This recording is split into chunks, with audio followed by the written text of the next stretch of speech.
જંબુસર શહેર સહિત પંથકમાં ગણેશ મહોત્સવનો રંગેચંગે ભક્તિભાવ ભર્યા માહોલમાં પ્રારંભ થયો હોવાનું જાણવા મળ્યું હતું. જંબુસર તાલુકાના ભાણ ખેતર એટલે કે ભાણુ ક્ષેત્ર સ્થિત વિરાટકાય જમણી સૂંઢધારી ગણેશજીના પ્રાચીન મંદિર ખાતે ગણેશ ચતુર્થીને અનુલક્ષીને વિશેષ પૂજા કરવામાં આવી હોવાનો તેમજ મોટી સંખ્યામાં ગણેશ ભક્તો દર્શનાર્થે ઉમટી પડ્યા હોવાના સમાચાર પ્રાપ્ત થયા છે.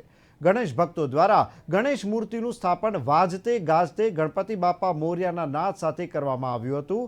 ભાદરવા સુદ ચોથના દિવસે ગણેશ મહોત્સવની રંગેચંગે વિઘ્નહર્તા દુંદાળા દેવની જંબુસર શહેરના ભૂતફળિયા, ભાગલીવાડ, ગણેશ ચોક, લીલોતરી બજાર, કોટબારણા, રાણા સ્ટ્રીટ, પટેલની ધર્મશાળા, કાવા ભાગોળ, દાજીબાવા ટેકરી સહિતના સરદારનગર, મહાદેવનગર, સ્વસ્તિકનગર સોસાયટી, વૃંદાવન સોસાયટી સહિતના સોસાયટી વિસ્તારમાં તથા ગ્રામ્ય વિસ્તારમાં આ તહેવાર રંગેચંગે ઉજવાયો હતો.